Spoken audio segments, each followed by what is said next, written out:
Hello, dear students. This is RHS Prasad, lecturer in chemistry, VSM College, Ramachandrapuram. Today onwards, we are going to discuss about the topic decomposition techniques in analysis, which is inserted in our syllabus as Unit 2 in Paper 2 for second year MSc Analytical Chemistry in third semester. In this unit, we are going to discuss about the basic concepts for the decomposition and dissolution of any material, particularly in solid or liquid or gaseous state.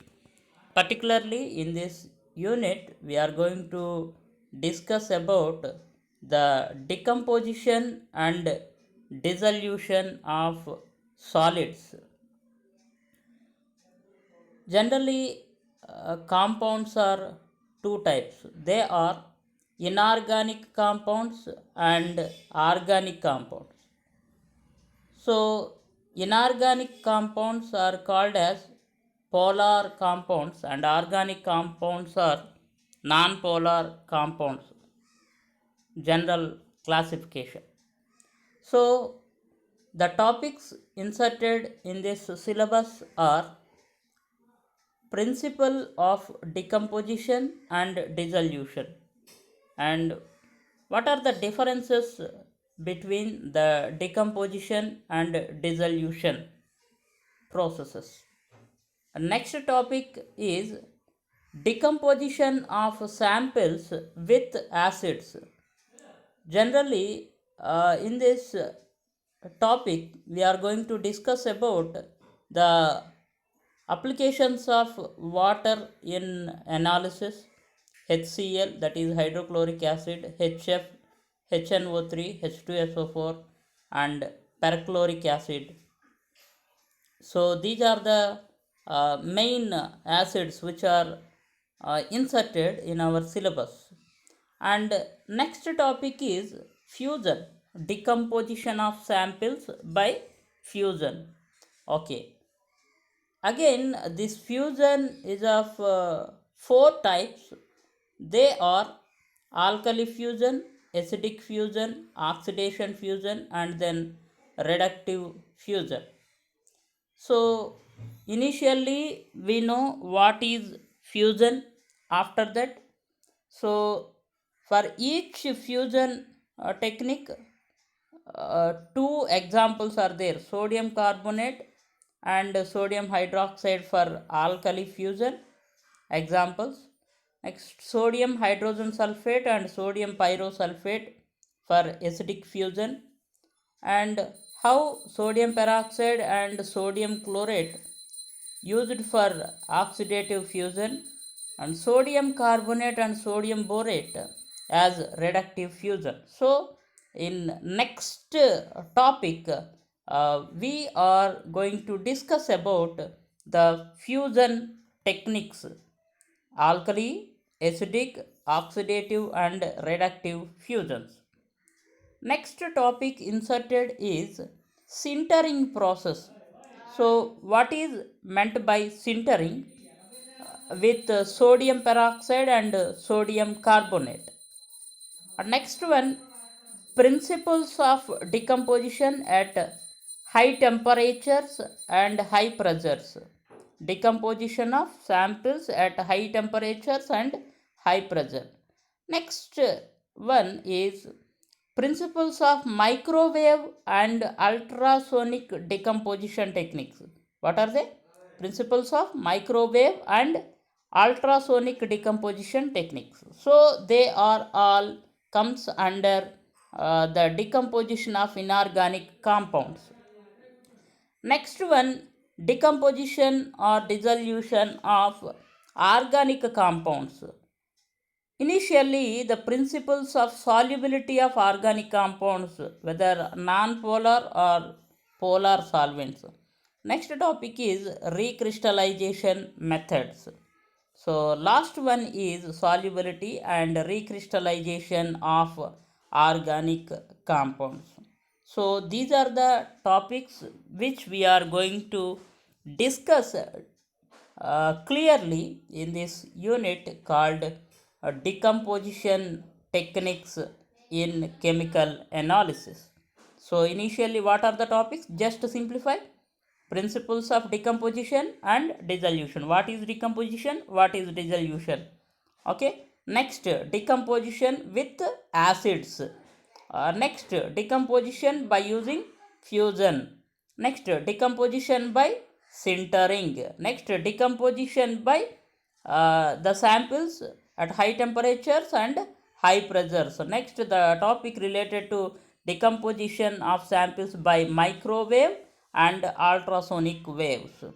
Next one is for organic compounds, recrystallization method and solubility and recrystallization applications. So with this, we are going to complete this topic in coming videos. Now, let us discuss about what is decomposition. Decomposition is a simple process by the application of some energy that a compound will be converted into individual components. For example, just a simple example, if you take a compound AB, if it is divided into A and B, this type of reaction is called as decomposition reaction. Is it clear or not? Okay. If a compound is converted into individual components, then it is called as decomposition. Okay, right. So with this example, you can get a clear picture. I think you know calcium carbonate. If you heat calcium carbonate, then it can produce calcium oxide and carbon dioxide. So this reaction is called as decomposition of calcium carbonate reaction. So the compound calcium carbonate will be dissociated or decomposed into two individual molecules. They are calcium oxide and carbon dioxide in the presence of the energy, that is heat energy. So this type of reactions are called as decomposition reactions. For example, if you go through the electrolysis process of water, then if you apply some electrical energy to water, then it will be decomposed into hydrogen gas and oxygen gas by using electrolysis process at anode and cathode. The hydrogen and oxygen gases will be liberated. It is also one of the example for decomposition technique. Okay, right. Next one, if you place silver chloride in sunlight, then it will be dissociated or decomposed into silver and chlorine. Okay, in the presence of photolysis, means in the presence of sunlight. Okay, it is also one of the example for decomposition reaction. Okay, right. So generally synthesis means if two or more components produce a single compound, it is called as synthesis.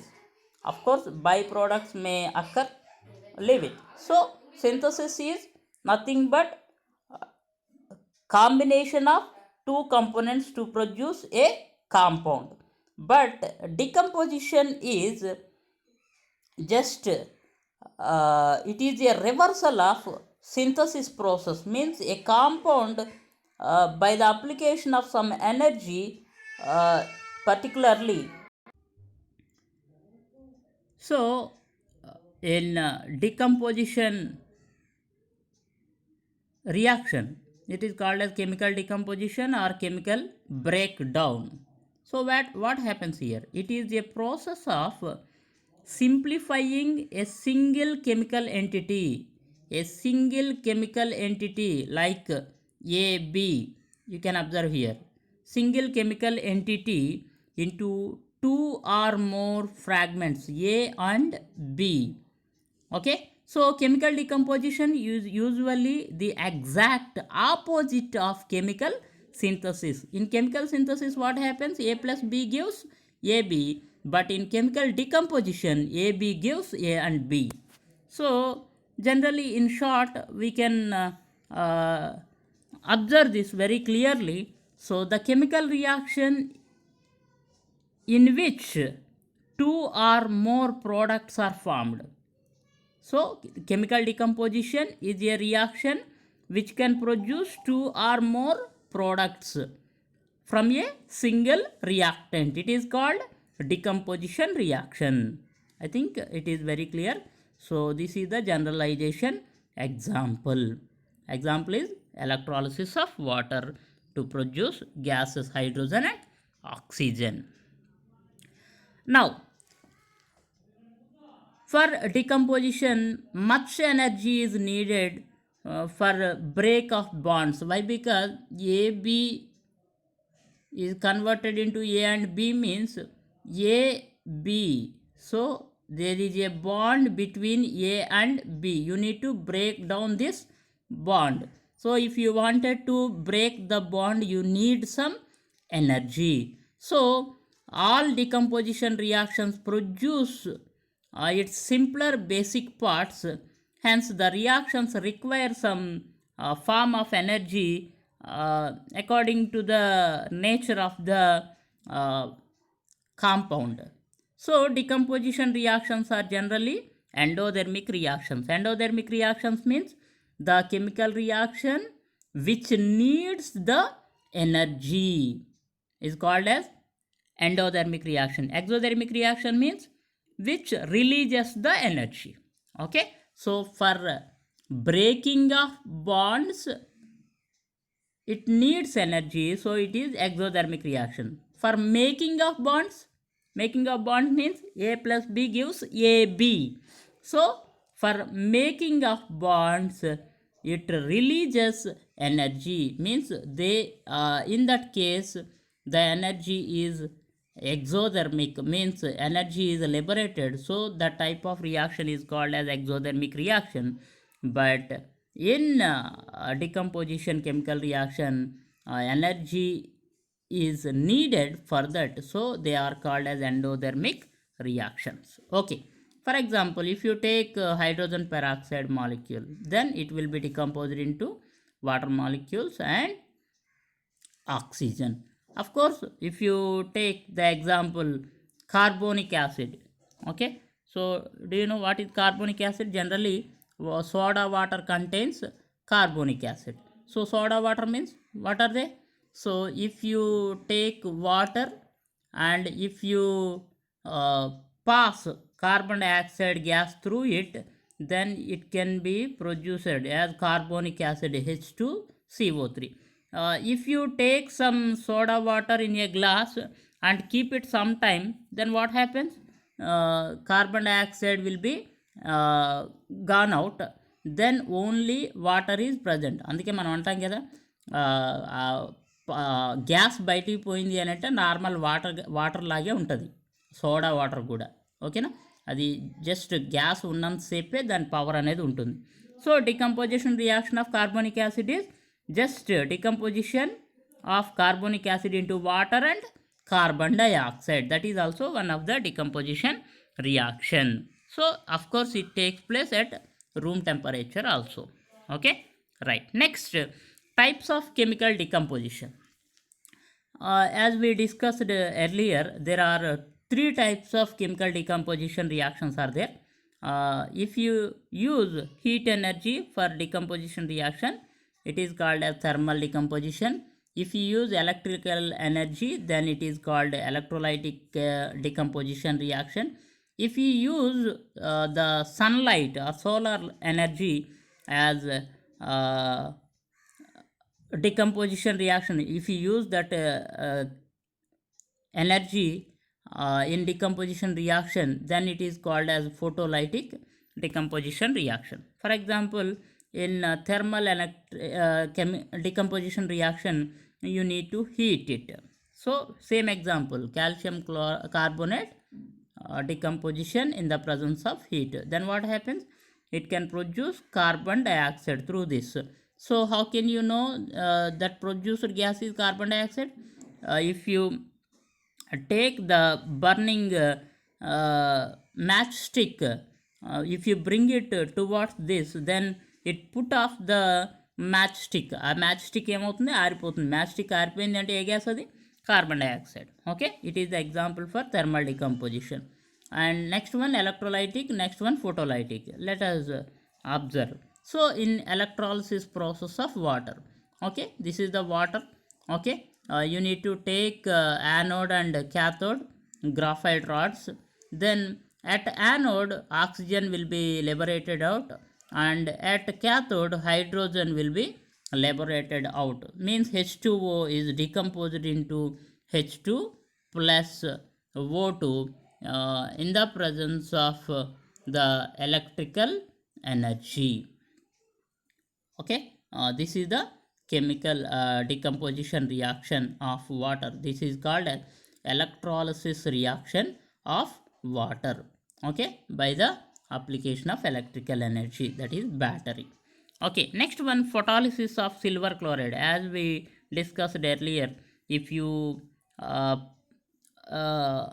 kept the silver chloride in sunlight, then it will be decomposed into silver and chlorine gas. Okay, the reaction takes place in the presence of sunlight, so it is called as photolysis of silver chloride. It is also one of the decomposition reaction. Okay, so what is decomposition? A decomposition is a process of simplifying a single chemical entity into two or more fragments is called as decomposition. Okay, now let us go with dissolution. I think you know very well about dissolution. For example, if you take NaCl, that is salt, if you pour some NaCl in water, then what happens? It will be disappeared in water. Why? Because what happens? This NaCl is soluble, that is dissolved in water, so that we can get a solution. Okay, of course, before going to that, I think you know very well about solution. What is solution? It is a mixture of solute and solvent. It is a mixture of solute and solvent. What is solute? The minimum quantity of the chemical substance which is present in the solution is called solute, and the maximum quantity which is present in solution is called as solvent. Okay, according to the amount of solute, the solutions are categorized. If the solute amount is very less, then they are called as dilute solutions. Okay, if the solute concentration is somewhat high, then they are called as unsaturated solutions. Of course, dilute solutions are also unsaturated solutions.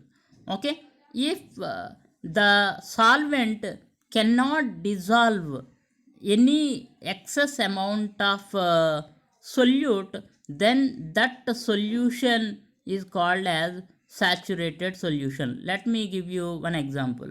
If you take 100 ml of water, if it can dissolve only 10 gram of NaCl in it, if you add more amount of, means one more excess amount of 1 gram excess of NaCl solute to it, then it will not be dissolved. అవును కదా, sugar solution prepare చేస్తున్నాం అనుకోండి, కొంతవరకు అది dissolve చేసుకుంటుంది.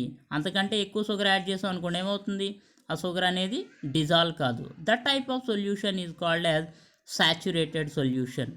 Okay, right. So solutions are dilute solutions, very less amount of solute is present. Next, unsaturated solution, less amount of solute is present. And saturated solution means the solvent cannot dissolve excess amount of solute in it, means the solution is saturated with solute. Okay, right. Now what is dissolution? It is a process by which a solid, liquid or gas, either a solid, liquid or gas, forms a solution into a solvent. It is called dissolution. What is dissolution? It is a process by which a solid, liquid or gas forms a solution into a solvent. So in solids, it can be explained as the breakdown of the crystal lattice, is it not? If you take NaCl, then what happens in dissolution?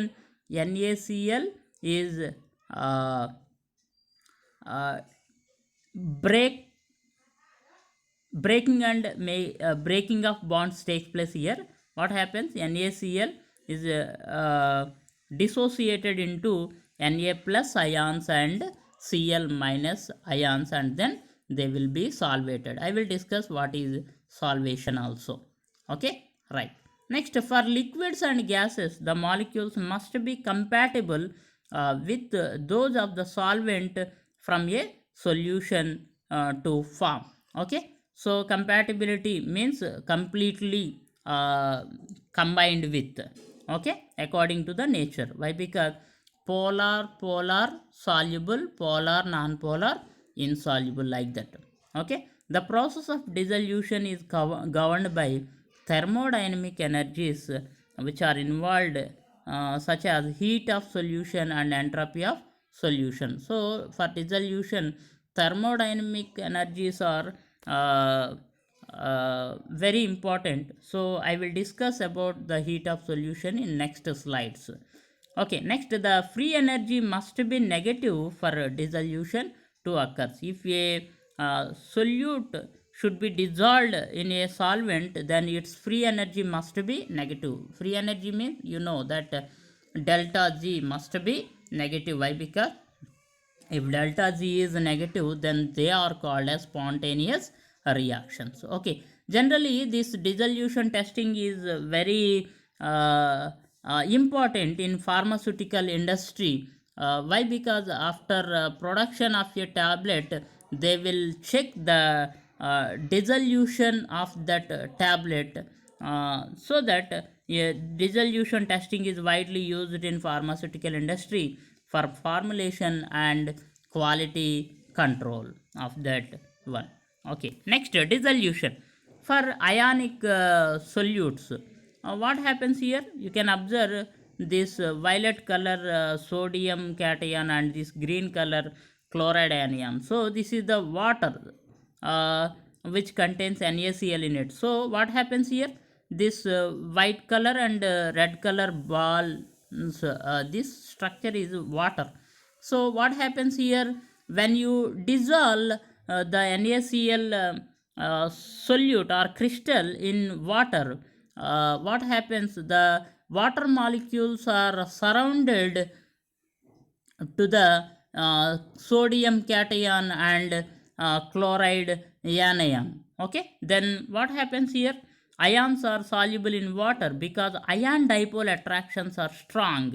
Ion dipole attractions are strong. Why? Because here white colored balls are hydrogen and red color ball is, it is oxygen. Generally hydrogen got partially positive and oxygen got partially negative. So this chloride ion is surrounded by the partially positive hydrogen atoms, and here the sodium cation is surrounded by partially negative oxygen atoms, so that this is called as the solvation.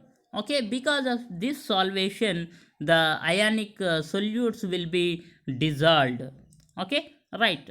I already told you the in dissolution process thermodynamics energies are involved, like heat of a solution. So in this slide I wish to explain the heat of solution. What is heat of solution? Generally, if you uh, take some solid solution like a solute, a solid solution as solute, and if you take any solvent, if this solute is dissolved in solvent, what happens? The bonds which are present in solute will be broken, and they will be completely dissolved in solvents. Then what happens? If a b solvent solute is there, ab, if a solute ab is there, okay, then first of all it should be decomposed into a and b.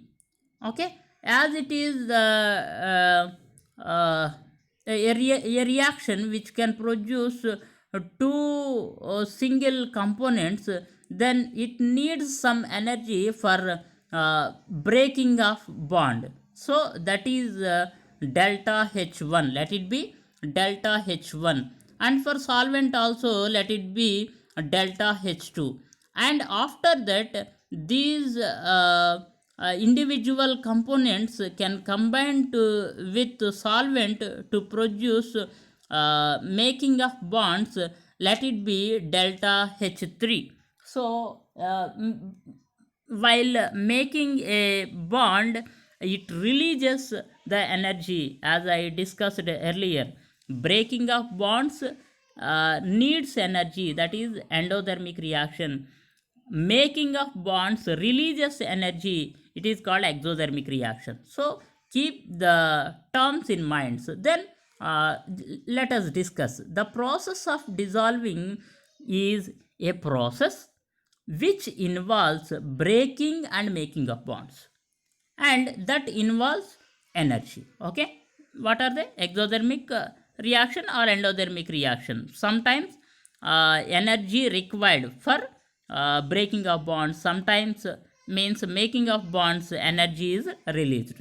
So from Hess law we know that we can add energies of each step in the cycle to determine the total energy. Means here D means delta. So delta H is equal to delta H1 plus delta H2 plus delta H3. So the breaking of bonds requires or absorbs energy, as we discussed. This process is endothermic process. So this negative sign denotes the energy is utilized. Okay, the formation of bonds releases energy. This process is exothermic. So the dissolution overall can be either endothermic or exothermic. Why? Because delta H is equal to delta H1 plus delta H2 plus delta H3. Here delta H1 delta H2 are related to endothermic, delta H3 is exothermic. So overall heat energy may be released or may be gained. So it may be endothermic or it may be exothermic. Means overall energy, overall heat may be absorbed or may be released. So overall delta H value may be negative or positive. Okay, right. So that overall heat is called as heat of solution. Let me give you one example so that it is very clear. If you take NaOH. If you take NaOH, if you dissolve it in water, then if you observe it clearly, okay, whenever you prepare NaOH solution, that solution is hot solution. That is, it releases high amount of heat. Okay, if you prepare oxalic acid solution, then if you touch the volumetric flask after preparation of oxalic acid solution, then it is very clear the solution is very cool solution. Okay, so that is the heat of solution. Next, solvation. What is solvation? As I discussed earlier, so if you dissolve sodium chloride in water, then it is surrounded by the cation or anion is surrounded by water molecules. It is called as solvation simply. So it describes the interaction of the solvent with the dissolved molecules. So both ionized or uncharged molecules interact strongly with solvent so that it will be dissolved. Otherwise there is no dissolution process. Okay, then the strengthened nature of the interaction may influence the properties of solute or properties of solvent.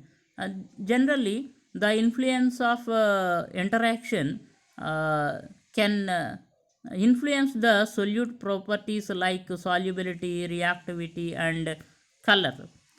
They influence the properties of solvent such as viscosity and density. Okay, after preparation of a solution, it may be more viscous or more dense, or less viscous or less dense. So it influences the properties of solvent. For example, if you take a green color, that is green color powder, after dissolution the color may change according to the solvent properties. Okay, in the process of solvation, ions are surrounded by concentric shell like this. So this is called as solvation.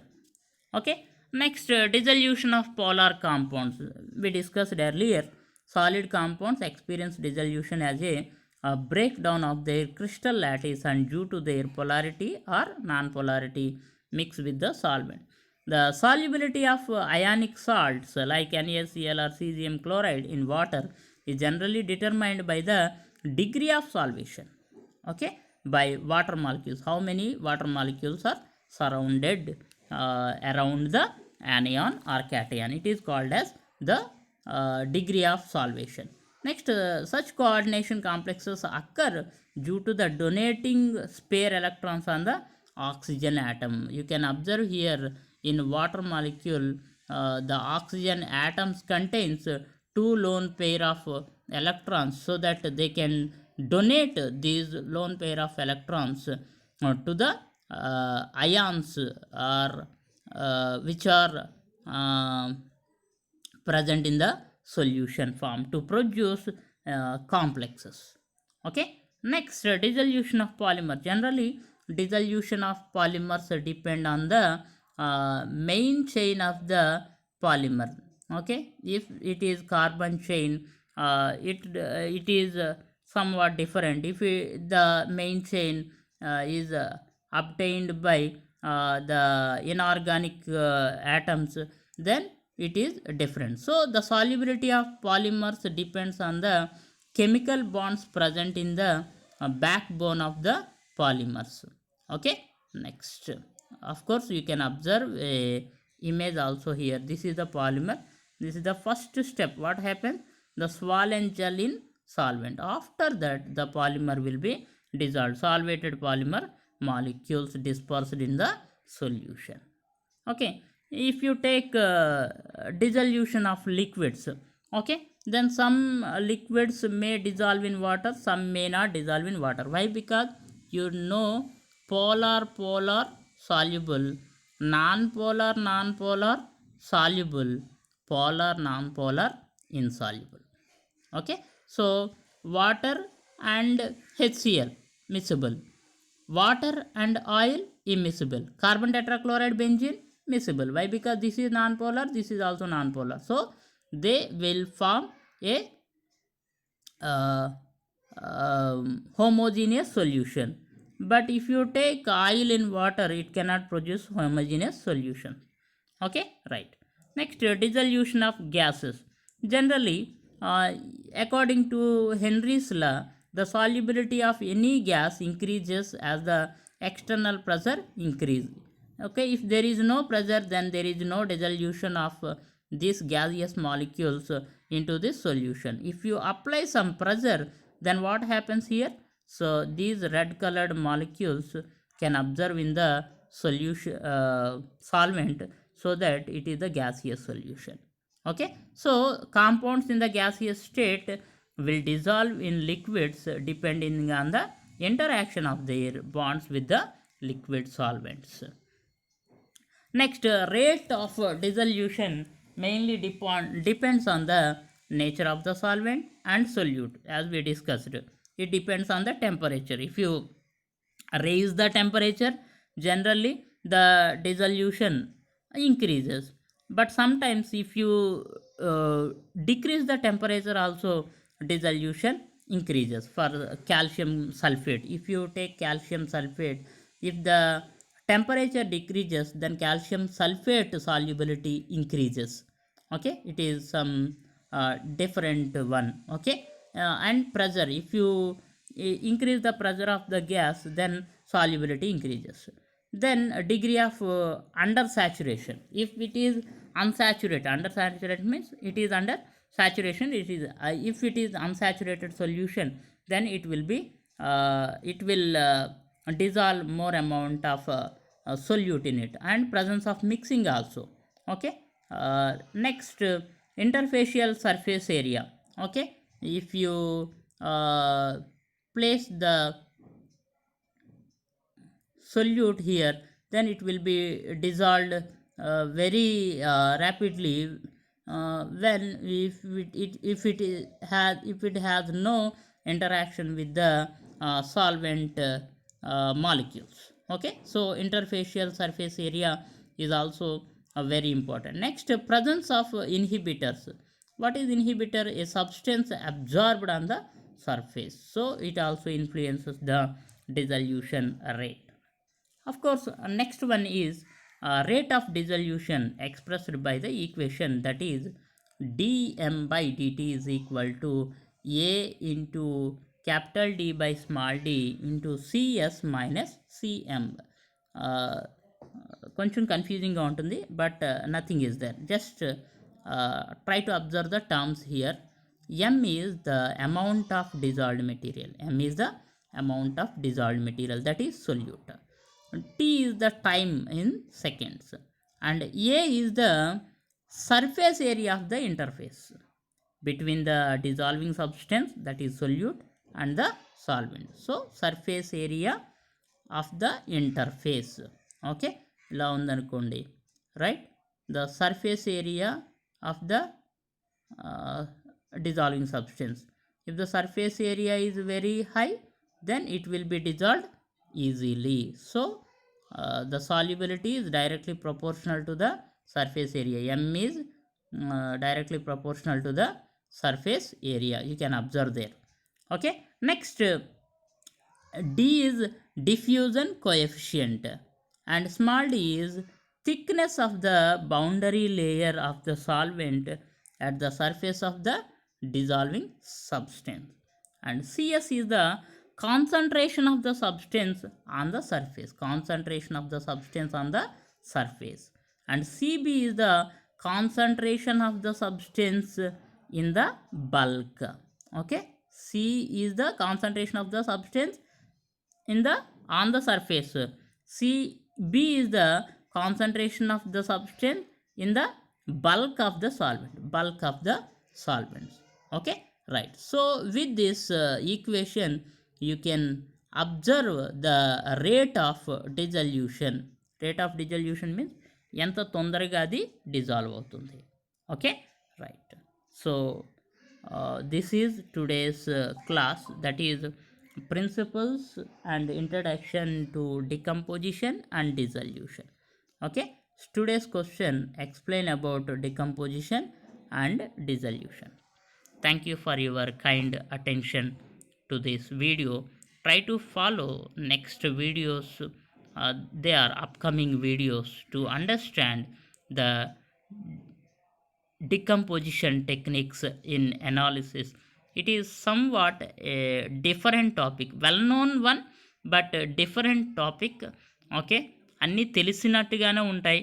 Okay, కొంచెం దాని మీద focus చేస్తే ఈజీగా అర్థమవుతుంది. Okay, ఎందుకనంటే మీరు inorganic కెమిస్ట్రీలో semi micro analysis, అదే సాల్ట్ అనాలిసిస్ చేశారు కదా. సాల్ట్ అనాలిసిస్ చేసేటప్పుడు మీరు చూడండి, ఫర్ ఎగ్జాంపుల్ ఏదైనా ఒక సబ్స్టెన్స్ తీసుకున్నారనుకోండి. ఆ సబ్స్టెన్స్ తీసుకున్నప్పుడు ఫస్ట్ దాన్ని వాటర్లో డిజాల్వ్ చేస్తారు. ఒకవేళ వాటర్లో డిజాల్వ్ కాలేదనుకోండి, హాట్ వాటర్లో డిజాల్వ్ చేస్తారు. హాట్ వాటర్లో కూడా డిజాల్వ్ అవ్వలేదనుకోండి, నెక్స్ట్ డైల్యూట్ హెచ్సిఎల్లో డిజాల్వ్ చేస్తారు. ఆ తర్వాత కొద్దిగా హీట్ చేస్తారు. లేదు అని అంటే కాన్సన్ట్రేటెడ్ హెచ్సిఎల్లో డిజాల్వ్ చేస్తారు. నెక్స్ట్ డైల్యూట్ హెచ్2SO4, నెక్స్ట్ కాన్సన్ట్రేటెడ్ హెచ్2SO4, next dilute HNO three, next concentrated HNO three. So compulsory ఈ ఎసిడిటీ నేచర్ ఇంక్రీజ్ అయ్యేసరికి ఆటోమేటిక్గా ఆ సబ్స్టెన్స్ అనేది డిజాల్వ్ అవ్వడం జరుగుతుంది. ఓకే, ఆ డిజల్యూషన్ జరిగిన తర్వాతే మీరు అనాలిసిస్ చేస్తారు, అవునా కదా. So before going to any chemical analysis, first of all you need to decompose the particular substance, or you need to dissolve that particular substance, then only you can go through. Okay, right. Keep in touch with the subject, learn more knowledge